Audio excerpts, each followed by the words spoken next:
Never let a good crisis go to waste.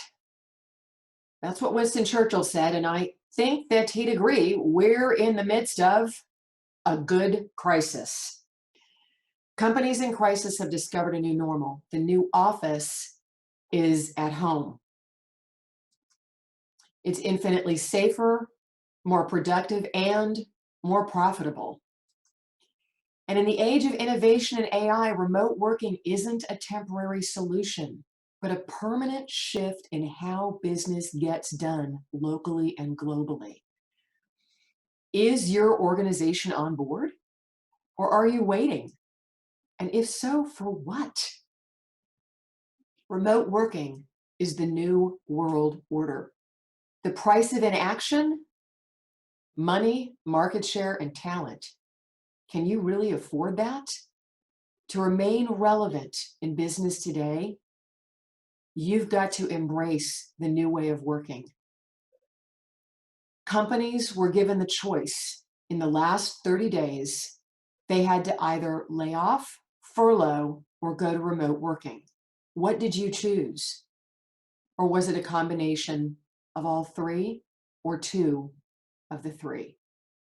Remote working isn't temporary. Flexible work models include remote working, but it's not the only one. Telecommuting means they're in the same city available to go to the office. Well, certainly not right now. Although a friend of mine who works for the State Employees Federal Credit Union in upstate New York is the one who does go to the office twice a week to handle certain tasks that require her to be there in person. The rest of the time, she is remote working out of her home. And when this occurred, she had to invest in a desk chair, and additional elements to set up that office. None of it was provided by the company she works for. Remote working is flexible location, defined work hours, including core time. So remote working is where we are, except that most people are in the same city as the company they work for so far. And they are working the defined work hours, including core time. Agile working is maximum flexibility, minimum constraints. That's for a future training. A decade ago, Cisco's Internet Business Services Group reported an annual savings of $277 million in productivity because of remote employees. What are you waiting for? The Fortune 100, 500, and 1000 have all been leveraging flexible work models, including remote working, for over a decade. A global workplace analytics report indicates that businesses can save as much as $11,000 per person per year by allowing them to work from home or remotely. 61% of remote workers work more than when in the office. Why would that be? Because according to the US Census Bureau, the average worker spends nearly an hour traveling to and from their home and office every day, more than 300 hours a year. That's 7.5 weeks a year. And you know what? When they work from home, AKA remotely, they're starting at the same time, but they're not losing an hour in the car each way. They're finishing when they would arrive normally at home, but that last hour wasn't spent on the road. It makes an enormous difference.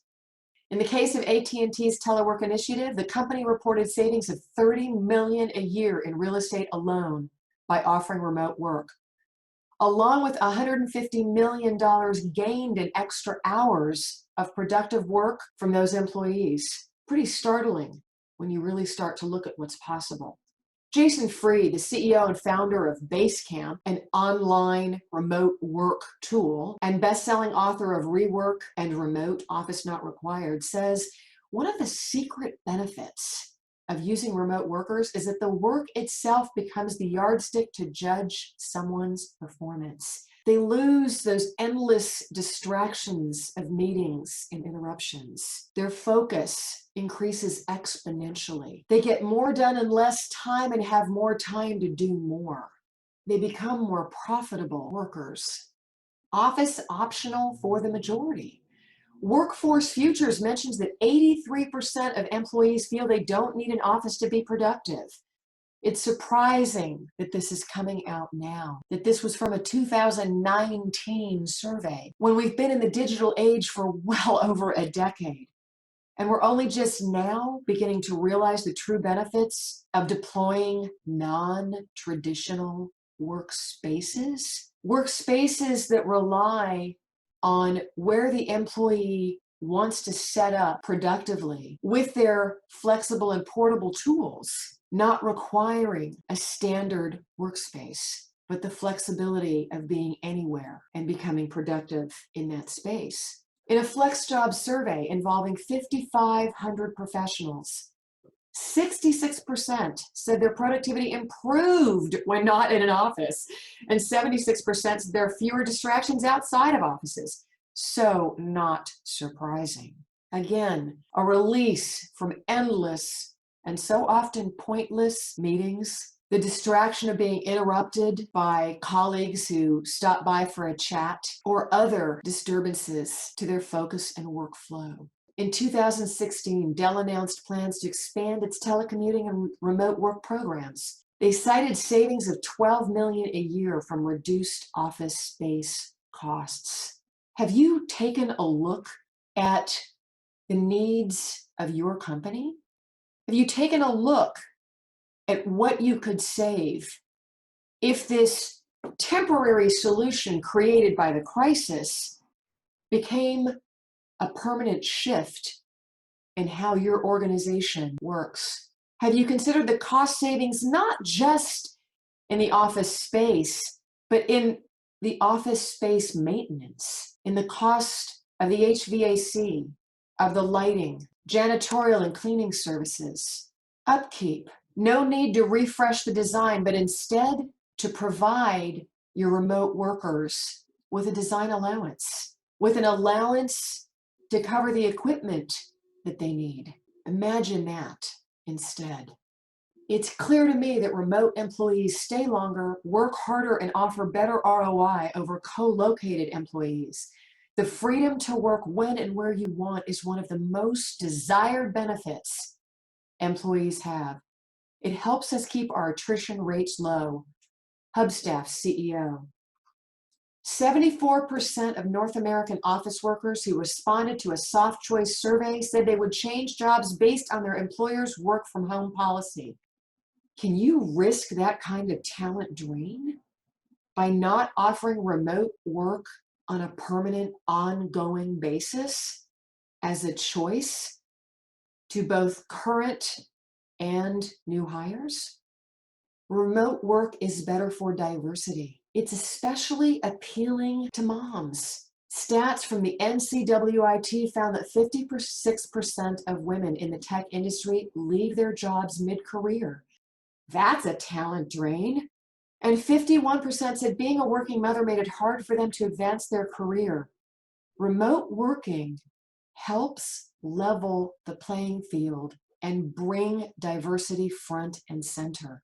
A more diverse workforce is a more valuable workforce. Similarly, in a poll of older Americans conducted by AARP, 74% of them wanted flexible schedules from their job, and 34% wanted to work from home. And in today's workforce, there are more seniors working than ever before. The crash of 2008 to 2010 made sure of that. Maintain seasoned talent by offering remote working. Richard Branson, iconic CEO and founder of Virgin, says we like to give people the freedom to work where they want, safe in the knowledge that they have the drive and expertise to perform excellently, whether they're at their desk or in their kitchen. Yours truly has never worked out of an office and never will. While it may seem as simple as sending your employees home, there's a much more profitable way to adopt and adapt to remote working and to really generate the ROI possible from it. Equip your team for success in remote working. They need, not just want, but they both need and deserve the furnishings, digital devices, lighting, and design layouts to deliver their best. Provide the digital tools to get the job done. Up-to-date laptop and tablet devices, external monitors, full-size keyboards, external camera and mic for those Zoom conferences, crowdcast calls, and more. Headset, current model cell phone. Now, this may sound like no-brainer, but let me share with you.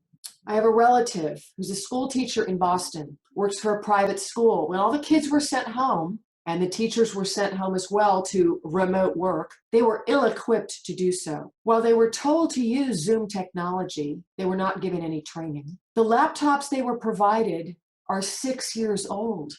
They're not up to date, nowhere close. The stress and distress this has created for this particular teacher and thousands like her is significant. And yet, the schools are already gaining significant cost savings, not having to maintain the buildings with lighting, with the level of HVAC, and with general maintenance that would allow them to provide some of these essentials to their critical workforce, because they are critical, and so are yours. Those that aren't, you furloughed or laid off, but those that you've kept on are remote working and deserve to have the tools to do so in an effective and efficient, profitable manner. You cannot rely on your employees to have these tools themselves. They have not previously been required to. Beyond the digital details is efficiency and ergonomics. Well, sometimes it's easy to imagine they're all lounging on their sofa, playing on their laptop.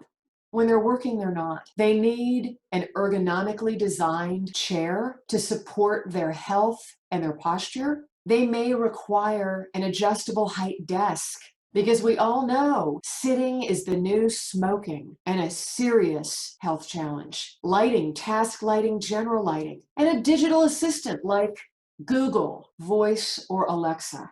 Provide an allowance per position or level. Race that out for your remote workers. Don't make this an afterthought. Don't make this something that you wait until there's a lot of noise and complaints, because that's what's happening to a number of companies right now. Bill.com remote worked 600 employees in California. They weren't prepared to do it. Those employees have nothing more than the technology they already had at home, and many of them didn't have up-to-date technology at home.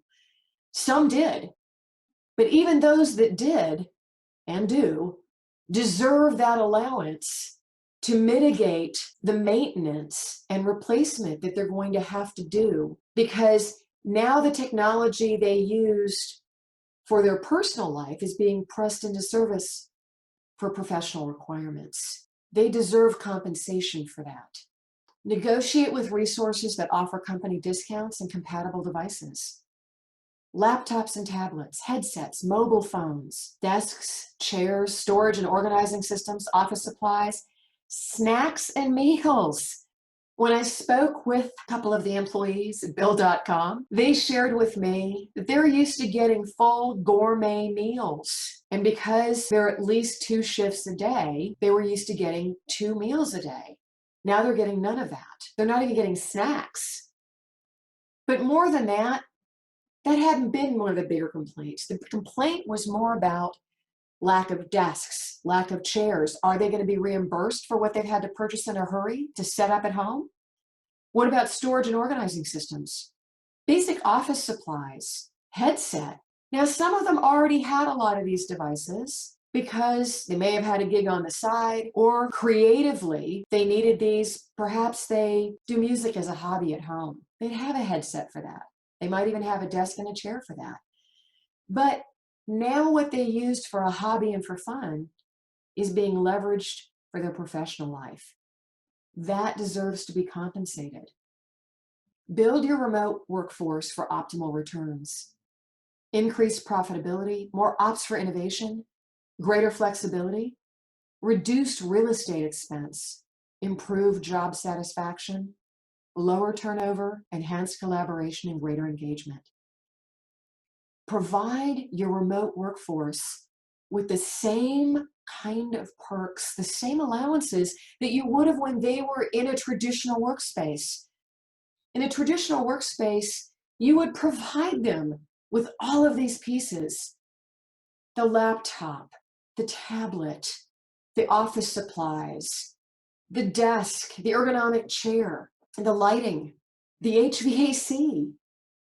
And yet now that they're remote, suddenly all of that's gone away. Take the savings and adjust to support your remote workforce in the style they become accustomed to, so they can truly remain focused on the work at hand and deliver the greater profitability to your bottom line while helping you realize the cost savings and the benefit of their increased focus and dedication.